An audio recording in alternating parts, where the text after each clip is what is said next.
নেশামুক্ত এবং পদ্ধতিগত ভোটার শিক্ষা নির্বাচনে অংশগ্রহণের বিষয় নিয়ে বিলোনিয়াতে দক্ষিণ জেলা ভিত্তিক সুপার লিগ ফুটবল টুর্নামেন্টের দ্বিতীয় বর্ষের উদ্বোধন। এক মাস ব্যাপী চলবে এই টুর্নামেন্ট। মঙ্গলবার বিলোনিয়া বিকেআই সিনথেটিক মাঠে রাজ্যের ক্রীড়া এবং যুব কল্যাণ মন্ত্রী টিঙ্কু রায়ের হাত ধরে উদ্বোধন হয়। উদ্বোধনী অনুষ্ঠানে এছাড়া উপস্থিত ছিলেন জিমন্যাস্ট দীপা কর্মকার, দ্রোণাচার্য বিশ্বেশ্বর নন্দী, জেলা শাসক স্মিতা মল, অতিরিক্ত police super Maurya Krishna, ambassador Riya Roychowdhury, পুরপিতা নিখিল চন্দ্র গোপ। আজ দুপুর 2টো নাগাদ মন্ত্রী টিঙ্কু রায় বেলুন উড়িয়ে দক্ষিণ জেলা নেশামুক্ত সুপার লিগ ফুটবল ম্যাচের উদ্বোধন করেন। স্বাগত ভাষণ রাখেন জেলা শাসক স্মিতা মল। মোট 8টি দল অংশগ্রহণ করবে। অতিথিদের আলোচনা শেষে শুরু হয় টুর্নামেন্ট। মন্ত্রী টিঙ্কু রায় গোলবারে বল কিকের মধ্য দিয়ে উদ্বোধনী ম্যাচের সূচনা হয়।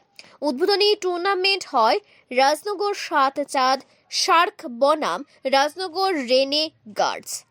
Bureau report, Tripura news Bangla. সত্যি খুব ভালো লাগছে, কারণ এত বাচ্চাদের উত্তেজনা দেখে স্পোর্টসের প্রতি খুব ভালো লাগছে দেখে অনেকদিন পর। কারণ আমরা জানি আজকাল লিগ যেভাবে খোখো, রেসলিং, হকি লিগগুলি হচ্ছে, যেখান থেকে বাছাই করে আসছে বাচ্চারা, তারাই আগামী দিনে ইন্ডিয়ান টিমকে রিপ্রেজেন্ট করছে। এবং আমার মনে হয় এই ফুটবল লিগ থেকেও অনেক বাচ্চারা এগিয়ে আসবে, কারণ আমাদের রাজ্যের ফুটবল অনেকটাই ভালো এবং আগামী দিনে আরও ভালো নিজেদের রেজাল্ট শো করে রাজ্যের জন্য এবং ইন্ডিয়ান টিমকে রিপ্রেজেন্ট করবে। এইভাবেই যদি লিগগুলি শুরু হয় তাহলে সত্যি শুধু সিঙ্গেল গেম না, সব গেমই আমাদের অনেক এগিয়ে যাবে। এবং আরেকটা কথা আমাদের ম্যাডাম বললো, যেটা এই টুর্নামেন্টের মেইন উদ্দেশ্য, যেটা নেশামুক্ত করা রাজ্যকে। সত্যি যদি স্পোর্টসে বাচ্চারা ইয়ং জেনারেশন আসে তাহলে সেই নেশামুক্ত থেকে আমরা ওদের বার করতে পারবো। এবং স্পোর্টস এরকম একটা জায়গা, খেলার মাঠ এরকম একটা জায়গা যেখানে আসলে শুধু সে ফিজিক্যালি না, সে মেন্টালি অনেকটা স্টেবল হয়, অনেকটা স্ট্রং হয় এবং যতই বাধা আসুক সেগুলির সাথে লড়তে সে শিখে।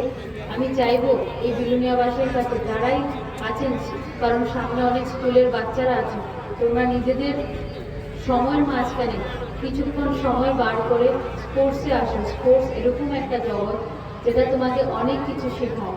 আজকে হয়তো স্পোর্টসের দ্বারাই আমি তোমাদের সামনে আসতে পেরেছি এবং 3টে অ্যাওয়ার্ড। তো স্পোর্টস দ্বারা তুমি শুধু তোমার নিজের পরিচয় না, তোমার রাজ্যের পরিচয় একটা পুরো ভারতের সামনে দিতে পারবে। এই লিগ যাতে খুব ভালো হয়, সাকসেসফুলি হয় এবং এইভাবেই কন্টিনিউ হতে থাকে। Wish you all the best. Thank you.